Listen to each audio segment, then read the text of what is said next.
What's up, everybody? We are back in the shop again with Cherry because in today's video we're going to be crossing off a huge thing off of our list over here, which is wiring up this Holley system. So you're looking at the wiring system all right here laid out on the floor, and it might look a little bit intimidating, but I'm telling you that this is one of the easiest systems that anybody can install on their car. It really doesn't look that bad if this is everything. Yeah, I mean, compare this to all of the factory wiring. If you were to take all the factory wiring out of this car, this is like about a quarter of that. So much simpler, much easier. And I'm going to walk you guys through exactly what needs to happen in order to wire this into the car. I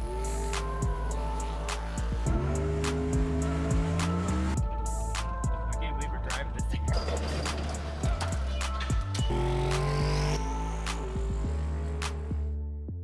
Let's take a little bit deeper look at what we got going on with our Holley system here. So we'll start just front to back, I guess. Right here, we've got our 3.5-inch screen. Nice little screen that they provide with the kit. I really like it. I mean, it's a smaller, easy to use screen. Really, in the future, I'd like to upgrade to like the 686, like the glass one, which is pretty cool. Where do you think you're going to be putting that one? I'm going to put it probably right over the tachometer, because I want to use all the rest of my gauges. So probably right over the tack, and I'll just have like a tack with like oil pressure and stuff on it. That can stay out of the way for the most part for now. We can worry about that later. Engine side of things, we have our injector harness right here with my adapters, because I've got some super fancy FIC fuel injectors that are not EV1, and I had an EV1 harness, but I did happen to have an EV6 adapter laying around, so I'll just throw those on. Not crusty anymore like the old stuff. No longer crusty and broken and nasty.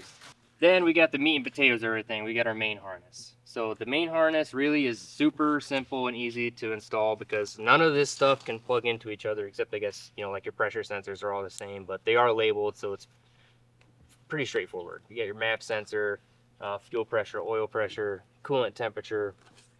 We've got our plug-in for our TFI style distributor that goes right up front. It goes to our ignition side of the harness. Right here is where our injector plugs in.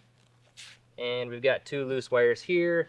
One's just a battery positive. This other white wire is not used, or I'll use it for some kind of big tack if I put a tack in the car.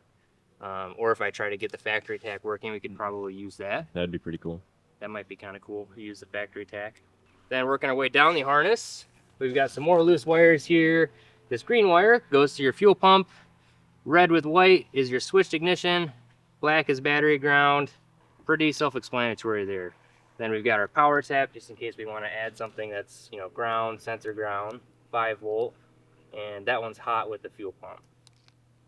Some other stuff, we have our input-output harness here. So when I'm doing the fans, which is what I was actually working on before Nate walked in here to film, we can wire it directly with this pigtail right here. We'll just plug in like that. Obviously up here we've got the ECU and our 2 ECU plugs. There's really no messing that up. It just goes this one here, this one here. And then working our way over, we've got our MSD digital 6AL box. Nothing really to this as much. If you carb guys are watching this, you guys have got plenty of experience wiring these. You know they're already super easy to hook up. That will be controlling our TFI style distributor and this coil right here. Then right over here, we've got our main power harness. This just goes directly to battery power and battery ground, nowhere else. You'll see if you have worked on any Holley stuff for an amount of time that you know that do not put these anywhere other than directly on the battery. So I'm gonna say it one more time. Seat bracket. So this will actually mount our ECU underneath the passenger seat. That's why this Ford specific harness is actually a little bit longer, so that this will go under the passenger seat along your drip rail down there. So our ECU will be mounted below the passenger seat. We'll run over here underneath the carpet along the pinch weld, and then there's a hole in the firewall that's kind of hard to see, but it is there. So it's going to come in through here. Move this out of the way. There's a hole right where I'm pointing my finger that goes through the firewall, and you can come right up through here. And then once you're through there, it's just a matter of hooking stuff up to the engine and making sure it looks nice. First things first, what we're going to do is remove the passenger seat and mount our ECU in there with this bracket. But before I do that, I'm going to need Alex. We got to get your help, brother. We got to put this thing on the lift. So it's not really aligned too well. It's got some toe in, so it pushes backwards pretty hard. So this is gonna be a little all hands on deck.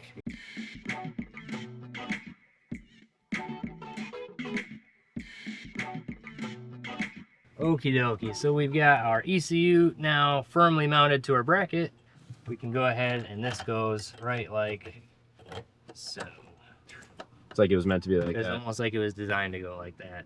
So from here, we'll come out, and then I've yet to decide where I really want to run my wiring, because a lot of guys go underneath of the carpet and then back around over here, which I might consider doing, or I might just run it. It might be a little dangerous to put it in the footwell, I don't know. Because otherwise I can just go here and then maybe cut a little relief into this and then run it up like that. But I don't know, I just have to kind of play it by ear here and see what works best and what looks the best. Okay, so I think I've decided that I want to run this wiring underneath the carpet just to make it look nice. So I'm going to do what everybody else has done. Basically what I needed to do was remove this ECU, which is what I did. I've got the factory one right there.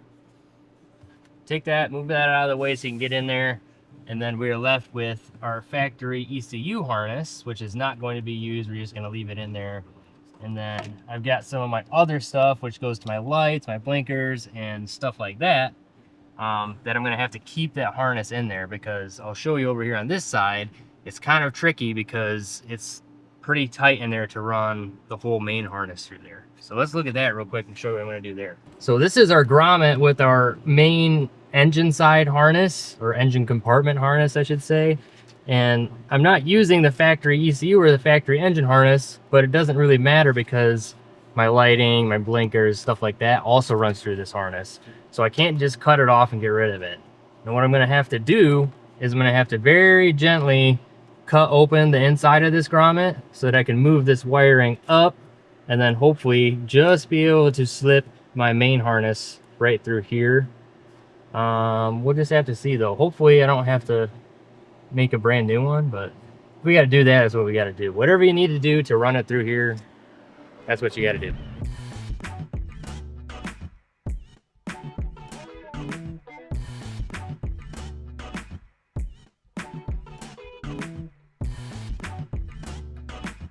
All right, now that we've got our grommet nice and hogged out so that I can fit my connectors through there, I've gone ahead and ran them through. You can see it fits up in there pretty nice and snug. I got it running from here directly into the engine bay through this hole where the factory stuff goes. We can look inside the car and see that now we have got plenty of room with this extra long Fox body / SN95 specific harness that we can run it down along our carpet right here underneath this rail. Do kind of like this number right here, something like that. But for right now, I got Alex out there working in the engine bay. He is hooking up everything, putting injector connectors on. Like I said earlier, guys, everything on this harness is like super easy labeled. Everything goes on this car super easy. So he's putting the injectors on. Are they all on? I'd say I'm just feeding them through here. Heck yeah. Well, this just plugs in right here on our injectors. A couple of loose wires out here we'll have to run. Most of this stuff will actually run underneath the intake and make this wiring look super clean underneath the hood. So I'm a big fan of clean wiring. I don't like, it's like one of my pet peeves, dude, when I go to the track and I see people that just like hack together wires, and like there's wires running over the engine like sideways, and it's just, it looks hack. I don't like it. I know Alex doesn't either, right? No, sir. He's got clean wiring in his car too. Clean wire runs only. Yep. And if you can't make it nice, wrap it up. wrap it up. There's nothing a little electrical tape can't fix if we're cleaning stuff up. So that's kind of where we're at right now. We're just working underneath the intake manifold to try and route some of this stuff and make it look clean. Like I said multiple times now, this is a Fox body specific. And, you know, you could argue SN95 specific too, because the 94 and 95 use the same engine. Everything is cut to a pretty good length, so it should fit pretty nicely in here.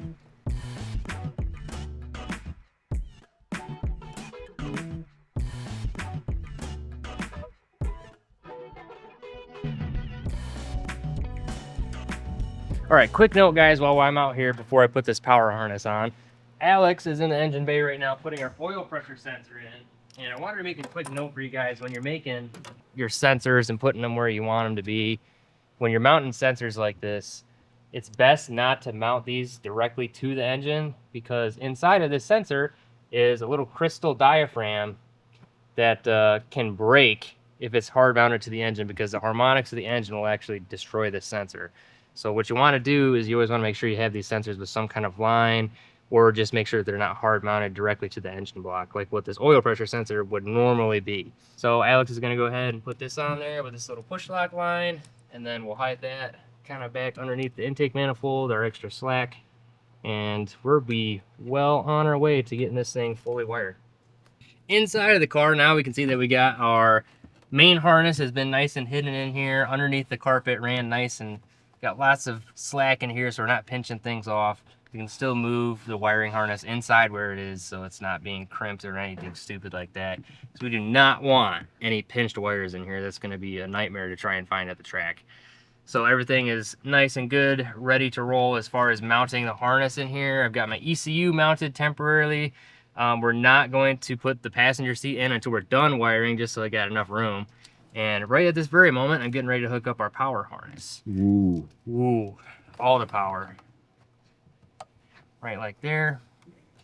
And then I'll kind of route this right back here to my battery, like so. Pretty simple, guys. We're actually making really good time on this thing with 3 guys working on it. When did we start working on this, Alex?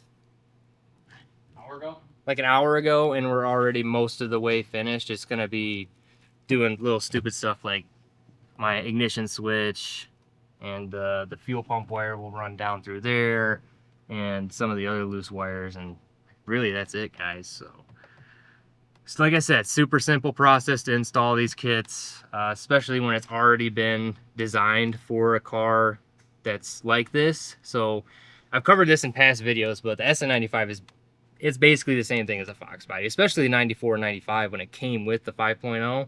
So that is the exact harness and kit that I'm using for this. I think it's like the 550-937 is the specific kit.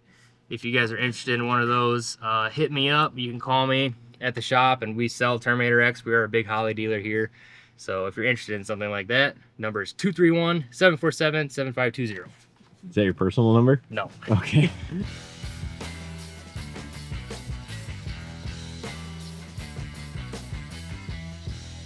What we got going on here, Alex? So we are currently installing the MSD ignition box. So what we did here is we have isolators, help the vibrations, so we don't. Yeah, we don't want this MSD box in here getting damaged from being hard mounted. So just like we don't hard mount the sensors, we don't want to hard mount the ECU or the ignition box or even the coil. So all that stuff is going to be on these nice rubber mounts that bolt directly to our fill panel here. Looking pretty nice. I did have to relocate our distribution blocks here because I had them up there. I think they're going to be just fine right here. My only concern with this stuff is getting wet. Although I don't really plan on driving this car in the rain, it's just something to consider because rain does happen. I've been caught in the rain multiple times in my blue car, and I expect to have the same thing happen with this car. So just making sure that moisture is staying out of the engine bay. That's why all these connectors have rubber grommets around them, so that water cannot get inside of here. So you'll notice inside all of these connectors, we've got this nice rubber O-ring in here that's going to seal water from getting inside. Generally, what you try to do, and we didn't really do it on this, but it's probably going to be fine, is you want to make sure that you're mounting your stuff with the pigtail facing down so that the water, if it does get in there, does not run up into the box or whatever sensor it runs out. So that's kind of general rule of thumb on how to mount that stuff. This one, we couldn't really do that in a nice way, but I think it's going to be just fine because, like I said, we do have this nice O-ring in there that's protecting us. So good job, Alex. Looks good, man. Yes, sir.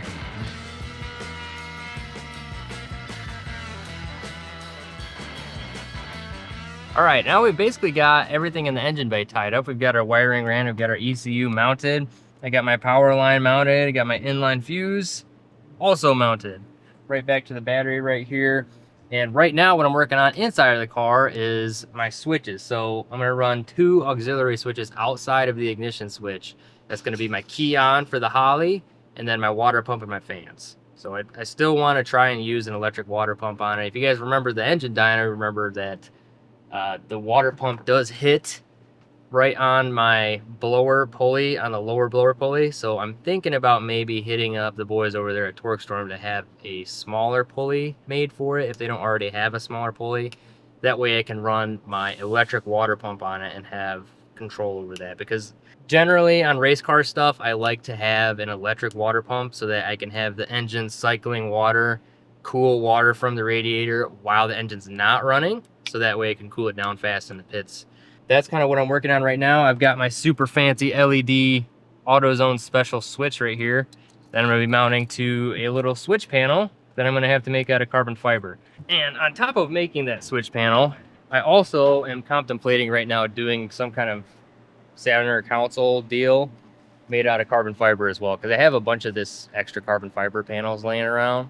So I want to do like maybe just a nice box with some cup holders in it that covers this whole area. And then my switch panel will be made out of carbon fiber that will kind of come down at an angle right here. I'll put my switches kind of in this area. And you're probably saying to yourself, well, this shifter gets real close up in there, and you're right. I'm also going to make a shifter relocation bracket. So this comes off, this is just a 2-bolt pattern. I'll have like a little L bracket to move the shifter back, because another problem with these cars is that the shifter location is pretty darn far forward. So you kind of have to reach for it. And I would like it to be right there, right next to me. So I'm gonna do a little L bracket, relocate the shifter to get that out of the way. And that will clear up a little bit of room for my handbrake, which I want to put kind of in this area. So that's kind of where we're at on the interior side of things right now. Just throwing in some fuses in here. You want to make sure that you're putting your fuses pretty dang close to the battery, because if you have your fuse all the way out there and the wire breaks in here and it burns your car down, that's going to suck. So put your fuses nice and close to the battery. That's my tip for the day.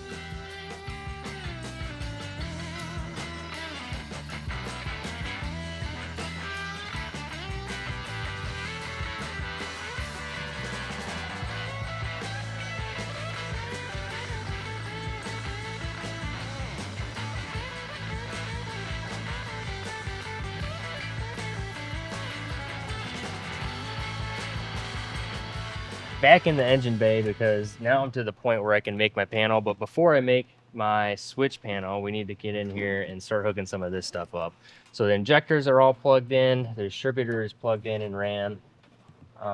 We've just got this one white wire that we've got tucked back here that needs to go to actually over there to our MSD box. But on this side of the engine, we've got our map sensor. It's a low dollar 3-bar map sensor that is going to go to my push lock fitting that I have actually mounted underneath of the intake. So once again, trying to keep stuff nice and hidden. I've got all of my air lines are down here underneath the manifold for vacuum and boost sprinklers. So we're going to go ahead and hook that up. That will kind of go underneath here. Then we've got our TPS, which I've taken the liberty of putting a nice Deutsch connector pin on it so that this will kind of run underneath here. Like so. Now, the throttle bracket for this car is going to have to be something custom. I have to make one, because this obviously is a 105 millimeter throttle body that's got our linkage way down here. See that? Mm-hmm. And it's kind of getting hung up on something, it feels like. So I might have to take the tube off and inspect that, because see that? Might just need to be adjusted. It's stuck. It's rubbing on, oh, it must be rubbing on the coupler down there. I see it. So you just got to move that coupler back. Little things to watch on these, because that'll hang your throttle open if you're not careful, and that's not good. So we'll push this back, make sure it's out of the way, and then I'll have to look at some kind of custom throttle bracket for making this throttle cable work on that throttle body. Other things we got going on here, we got our mass air temp sensor. That's just going to go on the sensor that's right here, somewhere in this region. Try and put it in there nice. IAC, I'm not using an IAC on this car. In the past, I've had customers that have tuned on that it just doesn't seem like the car wants to idle really without an IAC. But on both of my engines, the engine that's in Blueberry and this engine, I've actually not really ever needed an IX, so it just idles on its own, just a throttle body. So this can get tossed to the side. I'm not 100% committed to just cutting it off yet, just in case, because I need to see how this car drives and idles and comes back down to idle on the street before I lopping this off right at the harness. So we're just gonna tuck this off to the side somewhere. Fuel pressure. So fuel pressure, I need my regulator, which is not here yet, and that is gonna end up somewhere on the firewall back here, I'm thinking. So this will just plug in right to the front of the fuel regulator, because most all nice bypass regulators that we use that are boost reference have this 1/8 NPT port that's right on the front of it that you use for fuel pressure. Or they make these fittings that have a nice little NPT bypass deal in it, so you can just plug in right into, it's like a female union type thing. I'm blanking on what the name is, so forgive me for my ignorance, but I've used them before and they work fine. Just multiple ways of doing things. I've got my ignition switches all hooked up now, and I got the super fancy one with the red LED indicator on it, so that when it's on, I just heard something.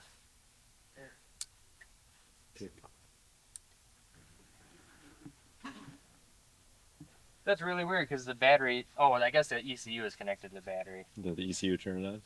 It must have been the ECU turning on, because I forgot. So I don't have the main battery cable hooked up because I don't want it arcing off of stuff on the distribution block, but I do have the main ECU is hooked up, so it's probably just saying. I was like, what the heck is clicking? The battery's not even hooked up, but apparently it is.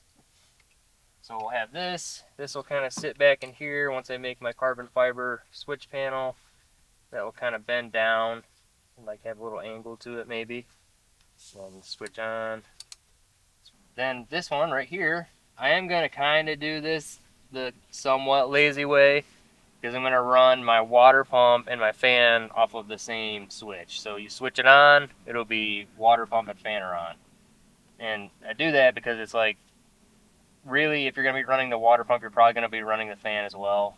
So might as well just have both of them on, clean up some wiring, make it a little bit less work. I think I'm going to connect the battery and then see if these fans will turn on, or if this fan, singular, will turn on. Single leaf. Hit it. The relay's not in. Put that dang in there. No fanage. No fanage. I heard a click when you did it the first time.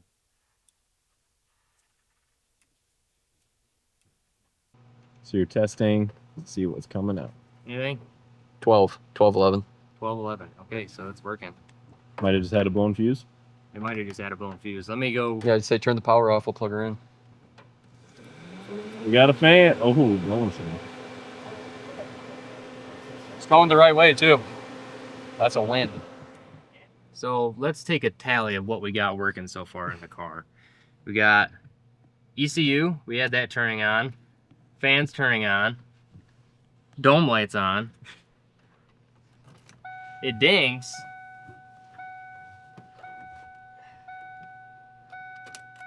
Ooh! Ooh.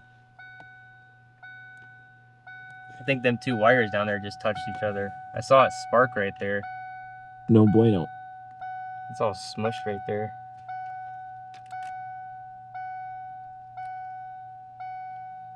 Yeah, I must power the. Oh no, the head unit's turning on. We got a working radio.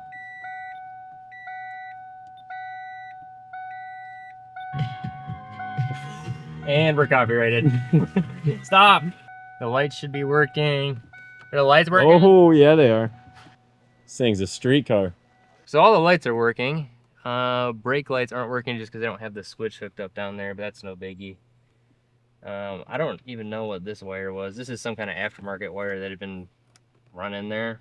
So kind of just cut that out of the way because it was smushed. And that's what you guys saw, arc and then smoke. This guy blew right through it. Getting close, man. We're almost there. So all that crap is working in there. That's looking awesome. We're making good progress on the chassis part of the wiring. Engine bay, we're kind of at a standstill right now until I get my fuel regulator and my fuel pump. But we've got injectors, distributor, TPS, mass air temp sensor, oil pressure. Fuel pressure is going to stay to the side for now. We've got our map sensor is still unhooked, but that's because I need to put in my fitting down there, which will go to my map sensor and then to my blow-off valve. So that should be pretty easy. Then I can have that hooked up. This guy right here for the brake booster needs to be hooked up to something. So I think there's a big hose barb somewhere on the bottom of this that we can hook up to. So that shouldn't be a big deal. Throttle bracket, I'm gonna have to make a throttle bracket. I think we covered that. But yeah, it's wiring starting to get wrapped up already. So super cool, guys. We got this thing rolling. Good job today, boys. Alex. Good job, Alex. Good job, Nate. MSD box is mounted. We just have to mount the coil. Got some coil wires hanging down there. Just clean some stuff up, man. We're getting close on it. So close. But that's all we're going to have time for tonight. So we'll see you guys in the morning. Okay, back in the shop. And now I've got my ground wire hooked up so I can actually use my LED on my cool little switch. And we are ready, not to start this thing up, but to fire up the ECU and take a look at our cool little dash that we got. So you guys saw yesterday that I wired in all this stuff. Oh, check out the LEDs. LEDs. What do we have here? Screen is on. So quick little thing about these screens. So I don't ever do any kind of tuning off of these. Even though you can access pretty much anything you need to tune the engine in the screen.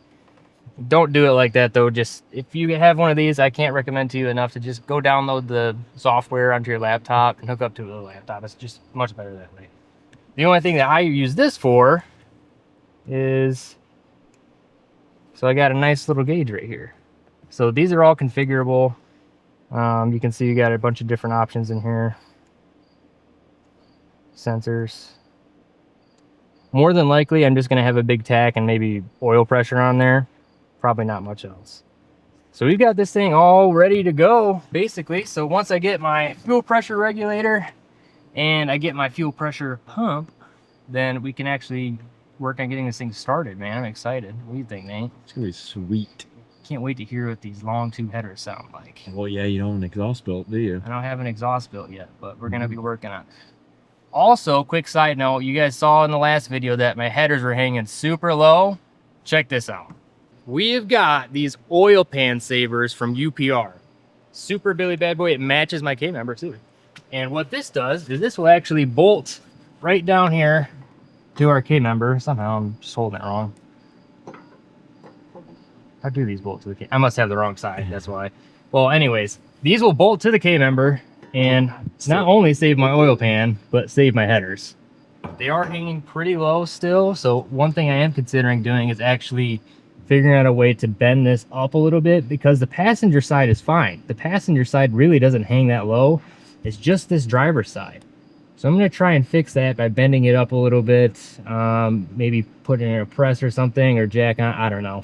We'll get that kind of raised up, and once I put my oil pan saver in here, not only will it save my oil pan, but it'll also save my headers. So that's kind of the plan with that for right now. These are really cool pieces, especially for you drag car guys that have oil pans that hang really low and you're worried about squishing them when you wheelie. Need a set of these right here. All right, guys, that wraps up the Terminator X install for Project Cherry. Next week's video, we're gonna have a special guest on the channel. We got our guy Dave Morahan coming with his twin Whipple supercharged 68 Camaro. Gonna be super Billy bad boy. We're putting that on E85 before he heads off to 6 Summer. Week after that, we'll be starting this thing up. Not only are we gonna start this up, but we're going to make a super cool carbon fiber switch panel and carbon fiber center console. I was blanking on what that piece of the car was called. So basically what I'm kind of thinking in here is we're going to do a nice little kick down off of the head unit, come down to the shifter area, and then have like some cup holders and a nice little piece to cover all that, all made out of carbon fiber. So if you guys want to see some carbon fiber fabrication going on and see this thing run for the very first time, tune in week after next. With that being said, I'm Kyle. Thanks for watching my channel, and I'll see you next time.